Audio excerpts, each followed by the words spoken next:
Good morning, class. Boris Karloff could not be with us today.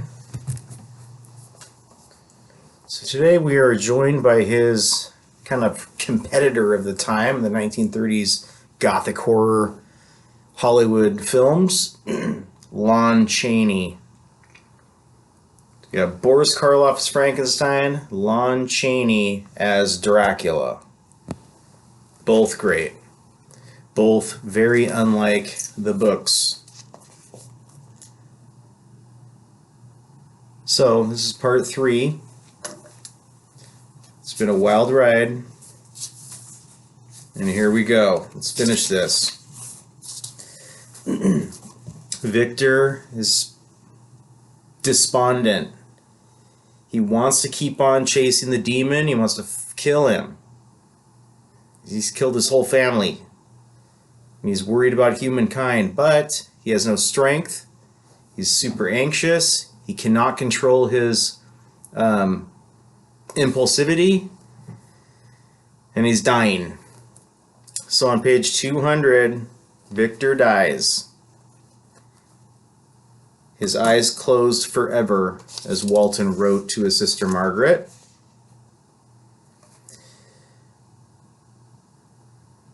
And then puts him in a coffin, locks him up in the cabin of the ship. He's walking his deck. He's in his captain's quarters, writing letters. He's got a lookout up on the mast. They're not saying anything, but he hears these weird sounds from inside the ship. So he starts walking around looking, just like Victor did, looking underneath beds, looking behind doors, all that stuff. He goes into Victor's room where he's laying in the coffin, and up on the ceiling is this big form. And he's like, oh crap, you're the creation. And the creation says, that is also my victim. In his murder, my crimes are consummated. The miserable series of my being is wound to its close. Oh, Frankenstein, generous and self-devoted being, what does it avail that I now ask thee to pardon me? I, who irretrievably destroyed thee by destroying all thou lovest. Alas, he is cold. He cannot answer me.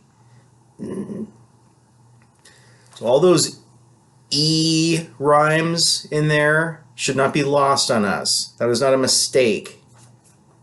The creation, the monster, is poetic in his speech, unlike the movie.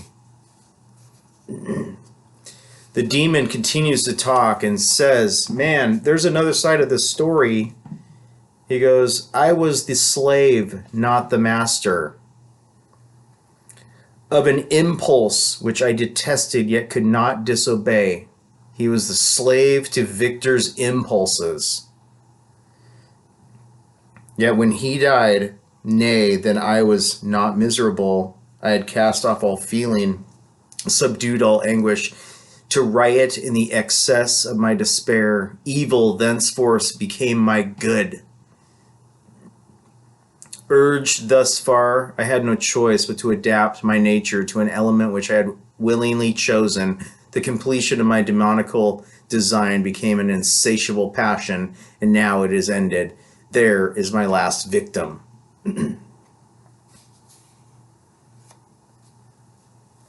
So Walton, at this point, kind of says, you know what, you're kind of whining, dude. You need to get over yourself. Which to me I think would be dangerous, especially when you can hardly look at the guy. I am the same creature whose thoughts were once filled with sublime and transcendent visions of the beauty and the majesty of goodness. But it is even so the fallen angel becomes a malignant devil, yet even that enemy of God and man had friends and associates in his desolation. I am alone. Friends. Just wants friends. And we really see here, too, that Walton really loves Victor at this point, too. And now he's dead, he really wants a friend, too. Was there no justice? The demon says. I am miserable and abandoned and an abortion.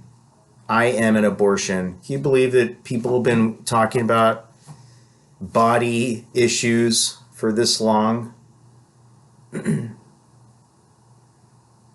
He feels like he's an abortion. Did you even know that that was a thing 200 years ago? I didn't. So then he gives a big farewell speech. He basically says, Walton, leave me alone. I'm done. I got my vengeance. I'm out of here. In that speech on page 204, 205, Shelley really lays out this whole injustice thing where women are treated differently, black people are treated differently, Asians, Hispanics, Muslims, people that are different, Hindus, Sikhs, people that are different are treated differently. We see that when the little girl by the pool, and Frankenstein saves her, and she does not shriek in horror because we have to be taught to hate. And we have to be taught to judge people. It's like when Cannon said, why is that guy standing there by the freeway entrance holding a cardboard sign? And I said, I don't know, buddy. Just some people have it rough. And he goes, what can we do for them? And he said, if we give them money, they're just going to buy bad stuff with it. His people at school told him that. So we decided to have a granola bar pack in the car so that when we see them, we can give them food.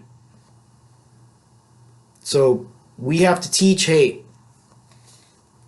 Don't teach hate.